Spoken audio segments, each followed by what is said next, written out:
Comment être malheureuse en amour? C'est un sujet lourd, mais très très important et il y a beaucoup de choses à dire. J'espère que je vais faire assez court, mais voilà, c'est vraiment un sujet qui me tient à cœur parce que c'est tellement facile finalement de tomber dans une relation où on n'est pas épanoui et dans laquelle finalement on reste, et pas seulement des mois, mais vraiment des années.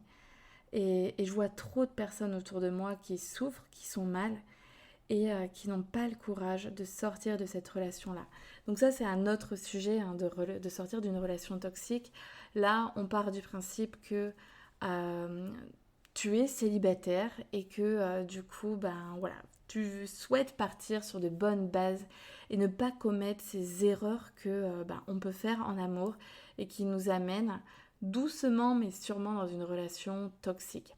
Si jamais là tu m'écoutes, que tu es un couple, tu verras que tu vas en ressortir beaucoup de choses et sans doute de belles prises de conscience qui vont t'emmener, je l'espère, à faire bouger les choses parce que simplement écouter, ça sert pas à grand chose. Derrière, il va falloir mettre des actions et si tu as besoin d'aide pour cela, regarde mon site internet, il y a tous mes services. Ça peut être, là je suis en train de créer un programme, j'en parlerai tout à l'heure, de coaching à faire en autonomie, mais sinon, tu peux prendre une séance à l'unité, tu peux prendre un package, ou alors, j'en ai pas encore parlé, mais voilà, une toute nouvelle offre qui s'appelle le coaching laser, c'est-à-dire c'est du coaching que je t'offre en illimité sur un an. C'est énorme, t'imagines, dès que tu en as besoin, tu me sollicites, tu te fais coacher et on est sur du coaching express, mais ultra intensif. On va droit au but puisque c'est des séances qui vont entre 20 et 30 minutes et ça, de manière illimitée pendant un an pour 997 €. Allez, du coup, on continue. Donc ce que je disais c'est que voilà, ça ne sert à rien seulement d'écouter, c'est déjà énorme. J'espère que tu passes par de belles prises de conscience quand tu m'écoutes dans mes podcasts, mais derrière il faut mettre des actions en place quand tu te rends compte de certaines choses parce que sinon ta situation elle changera jamais. Et aujourd'hui, moi ce que je veux pour chaque femme sur terre, même chaque homme, tout le monde, n'importe qui, plante, animal, qui que ce soit, enfin bref, tout le monde en fait doit se sentir épanoui, c'est juste le but dans une vie, en fait, de se sentir bien. Et pourquoi se traîner des fardeaux? Pourquoi rester dans des situations où on est mal? Donc non. Allez, trêve de bavardage et passons du coup à ce sujet-là. Comment être malheureuse en amour pour t'éviter que tu le sois? Le premier point, j'en ai 4. Le premier gros point, parce que dedans, voilà, il y a des petits A, des petits B, plein de choses à dire, c'est lorsque tu te mets avec quelqu'un pour les mauvaises raisons. C'est ça qui va faire déjà que tu pars mal et que c'est très fort probable que tu sois malheureuse parce que tu y vas pour les mauvaises raisons. Une des premières raisons, enfin une des premières mauvaises raisons, c'est que si tu te lances dans la relation de couple, pas par envie, mais par besoin d'être en couple, parce que tu as besoin de quelqu'un d'autre que toi-même pour venir combler tes besoins. Ton besoin d'être aimé, ton besoin d'être reconnu, ton besoin d'être entendu, ton besoin de validation. Ah j'ai été choisie, donc je vaux la peine.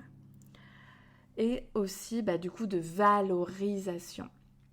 Et en fait quand tu pars de ça, donc en fait quand tu pars d'une énergie de manque, parce qu'en fait il te manque, tu as là, c'est toi, hein, ça vient de toi, tu as l'impression qu'il te manque quelque chose, et du coup, comme tu pars de cette énergie-là, tu peux que mal tomber, en fait. L'autre n'est pas là pour venir combler tes failles, tes manques. Quand tu pars de cette énergie-là, ça ne fonctionnera pas. Il y aura tout un tas de problèmes dans la relation parce que tu vas te sentir frustré, tu vas être déçu et la personne n'en fera jamais assez. Donc tu vas pas te sentir heureuse. Et tant que toi, tu ne te sentiras pas pleine, tu ne te sentiras pas comblée, entière, seule, tu pourras jamais être heureuse pleinement avec quelqu'un. Tu auras l'impression de te sentir heureuse lorsque la personne te donnera un petit peu. Et encore, ce ne sera jamais assez. Mais quand elle va te donner, tu seras à fond. Par contre, quand elle va s'essouffler, parce que en fait, c'est fatigant de toujours répondre à une demande, de toujours devoir se justifier, de toujours devoir demander, donner de l'amour à l'autre, parce que sinon on sait qu'elle va faire la gueule. C'est fatigant. Et la personne ne peut pas tenir sur la durée. Et puis c'est pas son rôle, elle n'est pas là pour ça. Vous êtes deux personnes à part entière. Toi, ta personnalité, toi, ta réalité, toi, tes valeurs, toi, tes envies, toi, tes besoins. Mais lui aussi a ses envies, a ses besoins. C'est important d'avoir des besoins respectifs. Évidemment que si on se met en couple, on a envie et besoin que l'autre nous montre ses sentiments. Ça, c'est ok, c'est normal, parce que voilà. Sinon, on ne se met pas en relation de couple. Mais, mais, mais, c'est juste qu'en fait, tu ne peux pas attendre que l'autre remplisse tout ça chez toi. Toi, tu dois faire ton job aussi. C'est-à-dire que tu dois aussi te donner de l'amour. Tu dois aussi te donner de l'attention. Tu dois aussi t'écouter. Tu dois aussi te valoriser par toi-même. N'attends pas que ce soit toujours l'autre qui fasse, parce que tu vas être triste toute ta vie. Vraiment, vraiment, vraiment. Il faut que là-dessus, tu en aies conscience, mais vraiment pleinement, et que les choses, elles bougent si tu es dans cette situation-là où tu as besoin de l'autre. Parce que tu vas être malheureuse toute ta vie. Parce que l'autre a sa vie, l'autre a ses envies. C'est pas parce que la personne, par exemple, a envie d'aller voir ses amis tout seul qu'il t'abandonne. Et en fait, si tu es là-dedans, dans cette situation-là, c'est hyper oppressant pour l'autre, c'est étouffant. L'autre souffre de ça parce qu'en fait, tu l'enfermes. Avec toi, quand tu es dans cette situation-là, il se sent comme dans une prison. Parce que on n'est pas venu sur Terre pour vivre à deux uniquement. On peut vivre seul, on peut vivre à plusieurs, on a envie, voilà, on a une famille, qu'on a aussi envie juste de partager des moments juste avec sa famille sans qu'il y ait forcément l'autre. On a envie de voir ses amis sans qu'il y ait forcément l'autre. Mais ça ne veut pas dire qu'on ne l'aime pas, qu'on l'aime moins. C'est juste qu'en fait, c'est des sources d'épanouissement différents et que c'est important d'avoir son propre jardin secret sans avoir à cacher quelque chose à l'autre, mais juste sa propre vie, ces petits moments solo en fait. Moi, mon chéri, il adore regarder la play, il n'a pas envie que je lui pende aux fesses en train de le regarder pendant qu'il joue à sa play. Ben non, moi je vais faire autre chose. Et puis je peux aller à l'extérieur, j'ai pas besoin d'être enfermée avec lui pour contrôler ce qu'il fait. Parce que là, quand on est là-dedans, aussi dans le contrôle de l'autre, c'est qu'on a peur d'être trahi. On a besoin de le contrôler, de savoir H24 ce qu'il fait.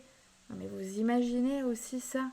Comment être heureuse lorsqu'on est là-dedans en fait, dans cet état d'esprit-là? Oh là là, si je le laisse partir faire les courses, on sait jamais s'il drague la caissière. Oh, non, s'il va voir ses amis, il va se rendre compte qu'en fait, il s'épanouit plus seul qu'avec moi, et donc du coup, il va me quitter. Oh, je vous assure, je t'assure que si tu es là-dedans, dans cet état d'esprit, il faut absolument que tu me contactes et qu'on aille travailler sur ta dépendance affective. Parce que typiquement, on va en parler tout à l'heure parce que c'est le deuxième point, mais ça fait écho du coup à ce que je suis en train de te dire. Dépendance affective égale contacter Jessica parce qu'il faut absolument que tu arrêtes d'être dans ce schéma toxique. Parce que tu n'es pas heureuse dans cette relation, tu ne seras pas dans une autre. Tant que tu ne changes pas ce comportement-là. Alors, donc, lorsque tu as besoin de l'autre, tu vas en fait te jeter sur le premier venu. Parce que tu te dis, oh, mon sauveur, il va venir donc combler tous ces manques en moi. Et donc, tu peux pas être heureuse. Deuxième point, tu vas te mettre en couple avec quelqu'un pour l'image que tu renvoies, que tu souhaites renvoyer à la société. Parce que pour toi, être seul, c'est la honte. parce que t'en as marre de venir au repas de famille seul, parce que t'as l'impression d'être... alors je sais pas si c'est le terme que tu emploierais, et je ne le pense pas du tout, hein, soyons bien clairs, mais de perdante, de loseuse, comme si voilà, t'as moins de valeur quand tu es seule que quand tu es en couple, que partager des moments seuls n'a aucune valeur si tu es pas avec quelqu'un. Et voilà, enfin du coup je m'égare un petit peu, je reviens sur ce point-là, que en fait oui, pour toi t'as moins de valeur si tu n'es pas en couple, parce que autour de toi tout le monde est en couple, et parce que ça fait bien, parce que tu as l'impression qu'il te manque pas une case, parce que tu as été choisi, etc. Non. Non, mais pas du tout, quoi. Au contraire, moi je trouve, quand tu es en couple et que tu es heureuse, c'est la folie. Par contre, lorsque tu es en couple et que tu racontes tous tes problèmes à tes copines parce que ça va pas, ta relation, elle bat de l'aile, mais pas que depuis une semaine, depuis des mois, des années, t'es pas heureuse, c'est plutôt là où il faut se questionner sur est-ce que vraiment ça me donne de la valeur quand je suis dans une relation où je pleure tous les 4 matins. Est-ce que vraiment ça me valorise? Donc à quoi est-ce que ça sert d'être dans une relation de couple quand on sait au fond de soi que le mec là qui partage notre lit, en fait, c'est pas celui qu'il nous faut. On sait profondément que c'est pas lui. On le sait. Moi, je pars du principe que oui, on sait. On va se cacher parce que voilà, c'est difficile de sortir d'une relation, etc. Mais on sait. Moi, pertinemment, hein, dans ma dernière relation de 6 ans, je savais et je rêvais de quelqu'un d'autre. Donc on sait, mais on se met des œillères. Et ça ne t'appartient qu'à toi de ne pas rentrer dans ce type de relation-là en te disant ok non, dès le début je sais que ça va pas le faire. On change jamais personne, hein, donc ça sert à rien en fait de se mettre dans une relation qui bat de l'aile dès le début, qui est foireuse, qui est... Et puis il faut vite sortir si jamais tu es dans ce type de relation-là, parce que en fait tu t'enfermes, tu t'empoisonnes, mais il n'est pas là ton bonheur. L'image que tu renvoies à la société, si tu es malheureuse, ça sert à rien en fait. Troisième point, parce que tu as horreur d'être seule. Donc ça revient un petit peu à ce que je disais tout à l'heure, mais pour toi, derrière la solitude, en fait, il faut aller enlever toutes tes croyances qui sont négatives en pensant que c'est nul d'être seul, il n'y a aucun intérêt, que la vie ne vaut d'être vécue que si tu es à deux, que si tu es en couple. Bah non, en fait. Il y a plein d'avantages à être seul. On fait ce qu'on veut, quand on veut, où on veut, avec qui on veut. Parce que voilà, on peut partager aussi que les bons moments. Dans une relation de couple, il n'y a pas que le mariage où on se dit pour le meilleur et pour le pire. Hein. Il n'y a pas besoin de se marier pour ça. Hein. Quand tu es en couple, il y a pas que du bon H24. Hein. Il y a des fois où l'autre il nous sort par les yeux, qu'on a envie de se barrer, enfin voilà, il y a plein de choses quoi. Donc te jeter sur le premier venu pour pallier à ta solitude, c'est non. Parce que tu peux être en couple et te sentir très seule, incomprise, que l'autre en fait il est pas du tout bienveillant envers toi-même, et Dieu sait que parfois enfin, et puis de toute façon moi je suis une adepte de ça, mieux vaut être seul que mal accompagné. Garde ça en tête, mieux vaut être seul que mal accompagné.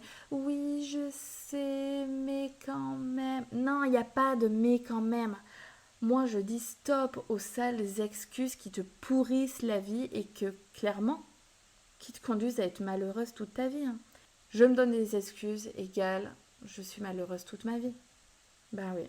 Ensuite, quatrième point du fait de se mettre en couple pour les mauvaises raisons, parce que tu souhaites oublier ton ex. Du coup, tu te jettes sur le premier venu, tu penses que l'autre va te le faire oublier. Alors, qu'est-ce que j'en pense de ça? J'ai un avis assez mitigé, donc à toi de prendre ce qui résonne en toi ou pas. Et je vais laisser mes pensées venir, et puis on verra ce que ça donne, parce que sache que je ne prépare plus grand-chose à part des points, donc voilà. Alors, je pense que momentanément, ça peut te faire du bien, certes, parce que l'autre va te donner ce dont tu as besoin, parce que tu ne sais pas le faire par toi-même. Mais la clé, du coup, j'espère que tu as bien compris, c'est d'abord de répondre à ses besoins par soi-même avant d'aller chercher à l'extérieur. Mais voilà, imaginons, tu sais pas faire.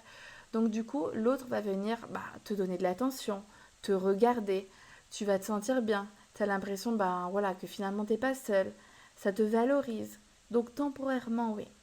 Sauf que, à un moment donné, tu vas te rendre compte, tu vas te dire, tu vas comparer. Ce qu'il faut jamais faire parce que chaque histoire est différente, etc. Mais du coup, si l'autre fait des choses ne fait pas des choses que ton ex faisait, tu vas y penser. Ah, et du coup, tu vas dire, ah, mais mon ex, il était mieux. Et c'est là où est le problème. C'est que du coup, les manques de cette autre personne peuvent faire que ton ex revient en boomerang et que tu vas le remettre sur un piédestal. Ah, mon ex, il était mieux. Et du coup, tu vas t'empêcher de voir ce que cette nouvelle personne fait de mieux que ton ex. Parce que oui, ton ex, si c'est ton ex, il cochait pas toutes les cases. Et je pense vraiment que se jeter sur le premier venu, où ça fait 3 semaines que tu es séparé, c'est pas la bonne chose. Sauf, ça dépend de ton intention en fait. Si c'est te mettre en couple, clairement, hein, là, tu fais carrément fausse route. On ne se remet pas en couple au bout de 3 semaines, un mois, 2 mois. Bref, enfin, il n'y a pas vraiment de durée parce que moi, je me suis remis en couple 4 mois après. Mais pourquoi je me suis remis aussi vite en couple, c'est tout simplement parce que en fait, je ne souffrais pas de la rupture. J'étais trop bien, je vivais ma meilleure vie. Et je me suis tellement sentie libérée. Ça ne m'empêchait pas d'avoir des downs où la personne me manquait de temps en temps, mais je savais très bien que c'était pas la bonne personne pour moi. Donc, j'étais pas dans une énergie de manque. Mais quand tu souffres en fait de ta précédente relation, toute future histoire ne peut pas marcher si ça se fait trop rapidement. Tant que tu n'auras pas travaillé sur ta précédente relation, sur ce travail intérieur à faire par soi-même, tu ne pourras pas être heureuse. Et c'est là où je vais te parler de mon nouveau programme. J'en ai déjà parlé dans les précédents épisodes de podcast parce que voilà, c'était lié à la rupture amoureuse et que mon programme porte là-dessus. La nouveauté, c'est qu'au début, je pensais faire un gros programme sur 3 mois avec des heures de coaching, un truc de malade, parce que je pense que vraiment le coaching en séance, en individuel, t'amène encore beaucoup plus loin, c'est ultra puissant. Mais de l'autre côté, je me suis dit, est-ce que vraiment ça répondrait à toutes les demandes et aussi à tous les budgets? Du coup, j'ai décidé de créer un super programme avec vraiment beaucoup de ma présence où t'as pas l'impression de te sentir seule dans ton programme. Il y a beaucoup d'audio ultra puissants, des vidéos où voilà, tu me vois, tu vois mon énergie, etc. Puis des exercices pour vraiment approfondir tout ce que je te dis.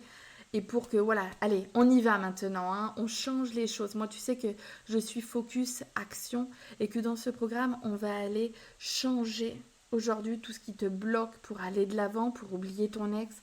Et tout ce travail de te prioriser, de focaliser ton attention sur toi et de te donner de l'amour, de reprendre confiance en toi, d'avoir une bonne image de toi et voilà, vraiment le truc à intégrer et que tu intégreras grâce à ce programme, c'est que tu n'as pas besoin de l'autre pour être heureuse. L'autre n'est que un plus. Mais déjà, je prends cette image-là dans mon programme où je te parle un petit peu, parce que moi j'adore, je suis trop gourmande, j'adore manger et tout. c'est comme si, voilà, après, t'inquiète, je referme la parenthèse et on repasse à l'épisode. Mais voilà, si t'es là-dedans, ça va t'intéresser et ensuite je ferme la boucle. Mais l'homme, en fait, ça doit être comme une recette de cuisine, comme un gâteau au chocolat. C'est-à-dire que un gâteau au chocolat avec les ingrédients de base, il est déjà bon. Et ensuite, j'ai envie qu'il soit succulent. Et donc, du coup, je vais aller mettre un nappage, des pépites de chocolat, n'importe quel topping, aller des morceaux de Ferrero Rocher, des trucs. Et waouh, ça devient ouf. Mais il était déjà très bon avant que j'y rajoute tout ça. Je ne sais pas si tu vois, si tu comprends ce que je veux dire, mais l'homme, c'est pareil. Tant que toi, tu te suffiras pas à toi-même, que tu ne sentiras pas bien dans tes talons, que tu chercheras pas à te plaire déjà toi-même, à t'aimer, à te valoriser, etc., tu seras jamais heureuse. C'est fataliste, mais franchement, c'est honnête. Et il n'y a pas d'autre possibilité que ça. Et du coup, mon programme déjà en auto-coaching, qui va être du coup avec un plus petit budget, je pense, enfin, voilà, qui va vraiment pleinement te satisfaire. Et puis si tu as besoin par la suite, tu pourras prendre une séance de coaching, tu pourras te faire accompagner si tu le souhaites pour aller encore plus loin. Mais déjà les résultats ils seront ouf. Donc ça je suis en train de le peaufiner. Il me reste 2 parties à faire parce que voilà, ça reste un programme. Je pense qu'il te faudra 6 semaines pour réussir à te sentir tellement, tellement mieux. Allez, regarde mon site internet, je mettrai tout dessus, ou suis-moi sur Instagram, c'est Elixir de confiance, viens discuter, dis-moi que tu as trop envie de ce programme, et puis comme ça au moins, dès qu'il sort, je viens t'en informer, parce qu'il y aura un tarif de lancement pour, je pense, les 5 premières personnes qui se lanceront dessus. Allez, hop, c'est fermé, c'est bouclé, on passe à la suite. Parce que tu veux construire une famille, avoir des enfants et que du coup tu as l'horloge qui tourne et que tu te mets la presse au courbouillon. Et ça fait que tu vas te jeter sur quelqu'un, sur le premier venu. Tu vas vouloir te mettre absolument en couple pour les mauvaises raisons. Je comprends, hein, moi je sais que voilà, je m'étais dit, j'avais envie à l'époque, à 30 ans, de construire ma famille, etc. J'ai aussi fait cette grosse erreur avec mon ex de lui dire que j'avais envie d'avoir un enfant. Parce que, du coup, j'ai de l'endométriose et j'avais peur de ne pas tomber enceinte rapidement et que même de devenir stérile. Et je sais pas, j'avais une folle envie d'être rassurée parce que je sais que si on m'avait dit t'inquiète pas, tu pourras avoir des enfants, j'aurais pas proposé. En fait, je suis partie de la peur. Et toute décision prise par peur, ce sont les pires décisions que l'on peut prendre parce que Dieu sait que heureusement que j'ai pas eu un enfant avec lui. Heureusement, non. Le meilleur père au monde que j'aurais pu choisir, c'est vraiment, vraiment mon chéri actuel. Donc je suis trop heureuse, mais voilà. Donc en fait, ce type de choses-là, ça peut vraiment vous faire vous rendre malheureuse encore une fois. Choisissez le bon partenaire et ensuite vous construirez une famille. Ne vous dites pas je veux des enfants et je vais choisir n'importe qui. Parce que déjà c'est affreux pour même si c'est pas n'importe qui, que ça pourrait être un bon père, mais si c'est simplement un bon père et pas un bon partenaire, vous faites fausse route.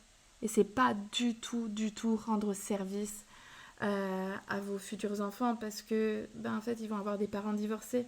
Bah oui. Ah non, mais moi, une fois que je fais des enfants, je reste toute la vie avec lui. Non. Non, non, non. Franchement, les enfants, c'est une mauvaise excuse. Moi, je sais que dans ma relation, certes, ça pousse, en fait, quand on a des enfants, à se battre coûte que coûte pour garder cette flamme, pour la conserver. Mais une fois qu'elle y est plus, et que on a cherché à la raviver et que ça marche pas, est-ce que vraiment on a envie de se pourrir la vie toute notre vie? Non. Non. Ensuite, parce que toutes tes copines sont en couple et pas toi. Du coup, tu te dis, ah ouais, tout le monde qui est en couple autour de moi, moi je suis solo. Et encore une fois, voilà, ça revient encore à l'image qu'on renvoie de la société, que du coup on a du mal avec ça. Et que voilà, il faut aller défoncer cette croyance. Et c'est ça qui va te pousser en fait à te mettre en couple avec X ou Y personne. Pense à toi avant de penser aux autres. Vraiment ton but quand tu souhaites te mettre en couple, quand tu es célibataire, c'est pas de te mettre en couple. Ouais. Ah, ça aussi c'est une super punchline, hein. Je devrais trop me les noter. Quand tu es célibataire, ton objectif principal, ce n'est pas d'être en couple. Alors, bien évidemment, c'est d'être bien avec toi-même, mais j'occulte ce fait-là, c'est de trouver le bon. Oui, mais comment on sait que c'est le bon? Ça fera un autre sujet de podcast parce que j'ai encore trop de choses à dire et que je vais m'évader là-dessus. Pars du principe que ce n'est pas tu sais déjà, même si tu sais pas si c'est vraiment le bon avec qui tu as passé des années, hein, tu sais qu'en tout cas ce n'est pas celui qu'il te faut pas. Attends, je crois que c'est pas très français. Tu te mets dans la relation, si déjà c'est la merde, ça sert à rien. Donc là, ça veut dire que c'est pas la bonne personne pour toi, c'est pas le bon parce que c'est la merde. Si c'est déjà ultra compliqué parce que la personne elle est en couple de son côté, bon déjà là c'est non, non, non, on s'y met pas, la personne ne quittera pas l'autre pour toi, ou alors tu lui laisses. Est-ce que j'aime? Non, je suis pas trop fan de ça, mais au pire du pire, 3 mois. Au-delà, il la quittera jamais, il la quittera jamais. Et genre, il faut être sûr de toi. Enfin, non. En fait, il y trouve juste son kiff entre avoir une nana qui voit de temps en temps pour les meilleurs moments et puis celle avec qui il est et qui a de la sécurité, tout ça, qui lui apporte une stabilité. Enfin, bref. Je pense que même si on ne sait pas forcément si c'est le bon à coup sûr, on sait si il n'est pas bon pour notre épanouissement. Ou si voilà, on sait quand même si la personne n'est pas bonne pour nous dès le début. Ensuite, on va passer au gros point numéro 2. Donc le premier, c'était lorsque tu te mets avec quelqu'un pour les mauvaises raisons, ça te conduit à être malheureuse. Le deuxième, c'est lorsque tu es dépendante affective. Comme je l'ai dit tout à l'heure, tu ne peux que être malheureuse. Parce que toute personne dépendante affective, déjà, est jalouse. Quand tu es jalouse, il y a la jalousie saine, où du coup, voilà, on aime, ça nous plaît lorsque l'autre est un petit peu jaloux, ça flatte notre ego, on a l'impression que comme il est jaloux, ça nous flatte. Ah oui, voilà, c'est ça que je voulais dire. On se sent aimé lorsque l'autre fait preuve de jalousie, alors qu'en vrai, en toute sincérité, ça n'a rien à voir. Mais voilà, ça nous fait du bien, on aime bien lorsque c'est l'autre. Et puis l'autre apprécie aussi qu'on le soit un petit peu, hein, c'est pareil. Par contre, lorsque la jalousie pollue la relation au point que elle nous empêche que l'autre aille s'amuser, parce que voilà, on veut le garder dans notre prison, on veut le contrôler, là, c'est malsain. Et là, il y a du mal-être.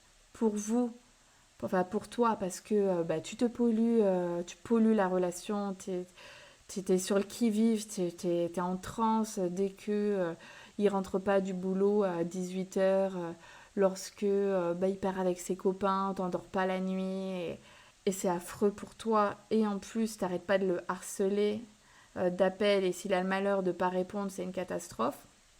Donc en fait, tu lui pourris sa vie aussi, clairement. Hein.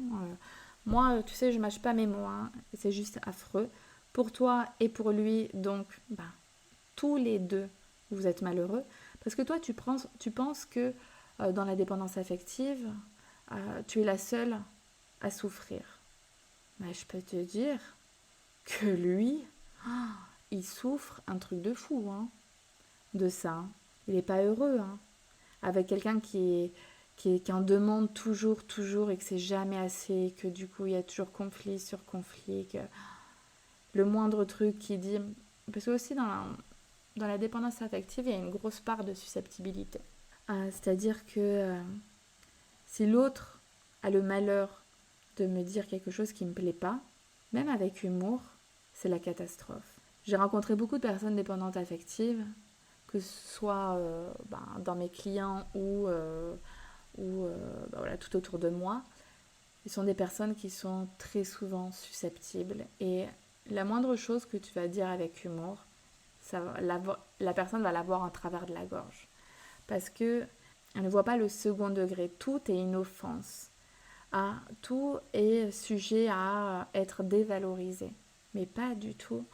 Ou si tu savais comme avec mon chéri, comme on peut se clasher, parce que moi j'adore piquer et lui adore piquer. Mais c'est vraiment un jeu parce que tous les deux, on a confiance en nous. On sait ce qu'on vaut et du coup, en fait, et surtout, on a cette prise de recul où on sait que c'est de l'humour. Et on adore tellement rire que on se pique H24. Par contre, dans une dispute, il ne pourrait pas me dire ce qu'il me dit avec humour. Mais parce que je sais faire la distinction. Là, c'est drôle en fait. Et on adore ce... Comme chacun, on connaît très bien nos points forts, comme nos points de faiblesse. Et ben du coup, on sait en rigoler. Et c'est ça où c'est magique, l'amour de soi, la confiance en soi, c'est que on s'accepte tel que l'on est. Et c'est là où on peut rire de tout et où la relation elle est magique parce que on ose être qui on est. Bref, je me suis un chouïa égarée, mais pour te dire que c'est tellement important. La dépendance affective, ça veut dire que tu viens combler des failles. C'est-à-dire que tu es en manque affectif. Et d'ailleurs, parce que là j'ai le titre sous mes yeux, dépendance, j'ai écrit lorsque tu laisses ta dépendance affective affecter ta relation. Et en fait quand je l'ai écrit, dépendance affective, dans affective il y a affecté. Tu vois, ça part pareil. Et en fait c'est complètement ça quoi. C'est ça t'affecte toi, ça l'affecte lui et ça affecte votre relation. La dépendance affective, c'est vraiment quelque chose de négatif sur lequel il faut que tu travailles. Et il faut vraiment être autonome affectivement. C'est-à-dire s'autosuffire. Et ensuite, bien évidemment, on a envie que l'autre remarque lorsqu'on s'est fait joli, nous dise qu'on est belle, nous donne de l'amour. Bien sûr, bien sûr, bien sûr. Mais c'est pas son job de nous remplir entièrement. Il faut d'abord savoir remplir notre propre réservoir d'amour avant de demander à l'autre. Troisième point, lorsque tu seras malheureuse dans ta relation, lorsque tu baisses tes standards. Ça reprend tous les points d'en haut. Parce que tu as peur d'être seule, parce que tu veux absolument construire une vie de famille, parce que toutes tes copines sont en couple. Du coup, toi, au début, ta liste a été toute belle. Dès que tu as commencé à être célibataire, je veux ci, je veux ça, je veux ci, je veux ça, je veux surtout pas ça, je veux surtout pas ça. Ah non, c'est hors de question ça. Et puis finalement, le temps passe, tu commences à flipper.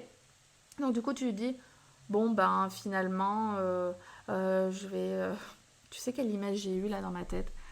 Vraiment, j'adore la bouffe. Les fruits pourris. En mode, ok, j'ai tellement la dalle que je vais me contenter de ma carotte qui est en train de moisir dans mon frigo. Ma tomate qui est devenue constamment pourrie, je vais essayer d'enlever les 3/4 et je vais garder que ce qui reste, mais parce que j'ai vraiment la dalle et que j'ai plus rien dans mon frigo et que j'ai la flemme d'aller faire les courses. Parce que ça va prendre du temps et que du coup, je préfère prendre ce que j'ai sous la main. Donc c'est hyper important lorsqu'on rentre dans une relation de savoir concrètement qu'est-ce que l'on veut et qu'est-ce que l'on ne veut plus. Et que vraiment, il y a des impondérables et il y a des choses, on aurait voulu de tomber sur un cuistot qui nous fasse des plats succulents tous les soirs. Finalement, on rencontre quelqu'un, il cuisine pas, ok, il n'y a pas de problème, il n'y a pas mort d'homme. Par contre, des choses vraiment qui correspondent à nos valeurs,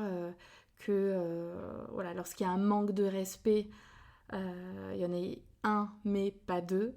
Enfin voilà, ce genre de choses-là, il faut vraiment prendre le temps avec soi-même de réfléchir à qu'est-ce qu'on veut et qu'est-ce qu'on ne veut plus et vraiment respecter ces standards parce que tu es une personne de valeur. Tu vaux de l'or et tu ne mérites pas des miettes. toutes les relations où le mec un coup oui, un coup non, etc. Non, hop, ça dégage. Il faut te respecter. Dernier point, lorsque tu ne fixes pas de limite. Bon, bah pareil, ça fait écho à ce que je disais précédemment. C'est que c'est hyper important. Enfin, si tu ne fixes pas de limite, tu vas être malheureuse. Et puis l'autre, en fait, il sait pas. Il sait pas où sont tes limites. Et c'est un petit peu comme un enfant. Au début, il va tester. Et puis finalement, ça passe. Il va continuer parce que finalement, c'est toujours plus plaisant de pouvoir oser parler comme on veut, de faire tout ce qu'on veut. Mais non, en fait, dans une relation de couple, il y a des règles, il y a des bases. Et on ne fait pas ce qu'on veut avec soi-même. Et en fait, toi, c'est pareil dans ta vie. Si tu n'as pas conscience de tes propres... des choses que tu es capable, que tu souhaites accepter et que tu refuses d'accepter, l'autre, à chaque fois, il va continuer. Et parfois, il faut aller au-delà d'une simple gueulante. Dire je suis pas contente, ça ne me plaît pas, mais finalement, quand c'est quelque chose d'extrême, voilà, vraiment, par exemple, ce que je ne vous souhaite pas du tout, mais des insultes ou des choses comme ça, si vous posez des limites, mais que finalement vous restez, ça veut dire d'une certaine manière que vous acceptez. Donc des fois, il faut vraiment marquer le coup sur certaines choses pour que ça ne se reproduise plus jamais. Voilà, cet épisode dure déjà depuis une quarantaine de minutes. Donc j'espère que ça vous a plu. Je suis désolée, j'entends un petit... Quand j'ai réécouté, là je m'en suis pas rendu compte au tout début. J'entends un bruit de fond, ça doit être le bruit de mon PC. Donc vraiment avec toutes mes excuses, je ferai beaucoup plus attention la prochaine fois avec les autres épisodes de podcast. Et si cet épisode t'a plu comme les autres, s'il te plaît, mets-moi un avis, un 5 étoiles, ça va me permettre d'être plus visible. Et puis aussi, n'hésite pas à en parler autour de toi parce que je pense que certains de mes épisodes peuvent vraiment, vraiment aider. Et du coup, c'est vraiment important pour moi d'aider le plus de personnes possible et puis de me faire connaître. Tu as toutes les infos sur mes services, sur mon site internet, où tu peux venir me parler sur Instagram. Je t'embrasse très fort et je te dis à très vite pour un nouvel épisode.